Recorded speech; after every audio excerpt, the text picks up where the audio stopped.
जय हिंद दोस्तों, आपका स्वागत है हमारे चैनल केआरटी इंस्पायर्ड पर। एक बार की बात है, गर्मियों के दिन थे। सूरज आग उगल रहा था, लू चल रही थी और तपती जमीन से गर्म हवा उठ रही थी।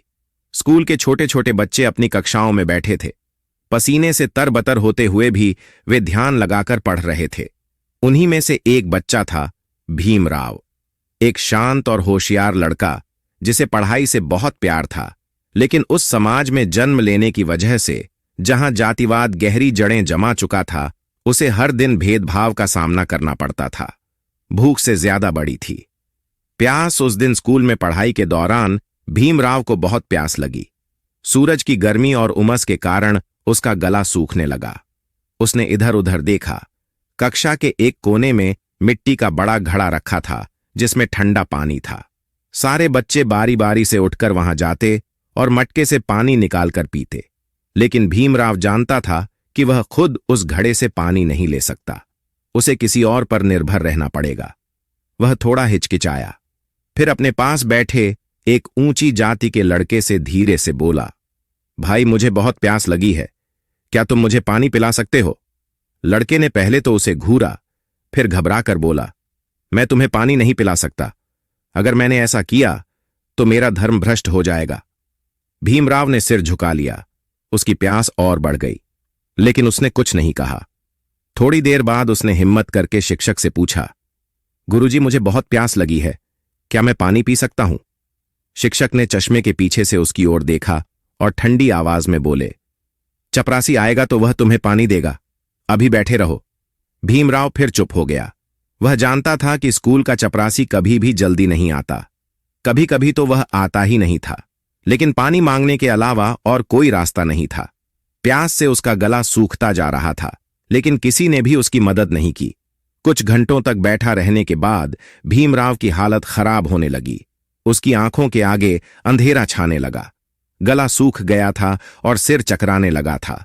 उसने फिर एक बार पानी के घड़े की तरफ देखा, लेकिन वह जानता था कि वह खुद वहां तक नहीं जा सकता। आसपास के बच्चे मटके से पानी निकालकर आराम से पी रहे थे। उनकी हंसी ठिठोली जारी थी, लेकिन भीमराव के लिए वह एक अलग ही दुनिया थी। एक ऐसी दुनिया जहां सिर्फ ऊंची जाति वालों को अधिकार था और निचली जाति के लोगों को तड़पना पड़ता था। उसके मन में कई सवाल उठने लगे। क्या सिर्फ पानी पीने के लिए भी मुझे किसी और की दया पर निर्भर रहना पड़ेगा? क्या मैं हमेशा इस भेदभाव को सहता रहूंगा? क्या कोई दिन आएगा जब मैं बिना डर के पानी पी सकूंगा? शाम को स्कूल की छुट्टी हुई। भीमराव भारी मन से घर पहुंचे।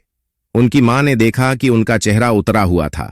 मां ने पूछा, बेटा क्या हुआ, तुम इतने परेशान क्यों हो? भीमराव ने धीरे से कहा, मां, क्या सिर्फ पानी पीने के लिए भी हमें दूसरों पर निर्भर रहना पड़ेगा? क्या हम हमेशा ऐसे ही रहेंगे? मां ने उनकी पीठ थपथपाई और प्यार से कहा, बेटा, जब तुम बड़े होकर पढ़ लिख जाओगे तो तुम इस अन्याय को खत्म कर सकते हो। उस दिन भीमराव ने मन ही मन ठान लिया कि वे खुद को इतना शिक्षित और शक्तिशाली बनाएंगे कि कोई भी उनके जैसे किसी और बच्चे के साथ ऐसा व्यवहार न कर सके। डॉक्टर भीमराव अंबेडकर ने अपनी पढ़ाई को अपना सबसे बड़ा हथियार बना लिया। उन्होंने कड़ी मेहनत की, विदेश जाकर पढ़ाई की और कई डिग्रियां हासिल कीं। जब भारत आजाद हुआ तो उन्हें संविधान निर्माण समिति का अध्यक्ष बनाया गया।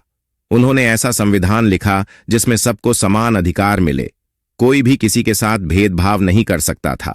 आज जब हम स्कूलों में बिना किसी भेदभाव के पानी पी सकते हैं, पढ़ाई कर सकते हैं और सम्मान से जी सकते हैं, तो हमें यह नहीं भूलना चाहिए कि इसके पीछे डॉक्टर बाबा साहब अंबेडकर जैसे महापुरुष का संघर्ष छिपा है। अगर उन्होंने शिक्षा को अपना हथियार न बनाया होता तो शायद आज भी समाज में वही अन्याय चलता रहता। उनका सबसे बड़ा संदेश था, शिक्षित बनो, संगठित रहो और संघर्ष करो। आज भी देश में कई जगह भेदभाव देखा जाता है। कई गरीब और पिछड़े वर्ग के बच्चे शिक्षा से वंचित रह जाते हैं। ऐसे में हमें बाबा साहब के विचारों को अपनाकर समाज में समानता और न्याय को बढ़ावा देना चाहिए। हम सबको मिलकर यह प्रण लेना चाहिए कि हम किसी के साथ भेदभाव नहीं करेंगे और सबको समान अधिकार दिलाने के लिए आवाज उठाएंगे। जय भीम, जय भारत।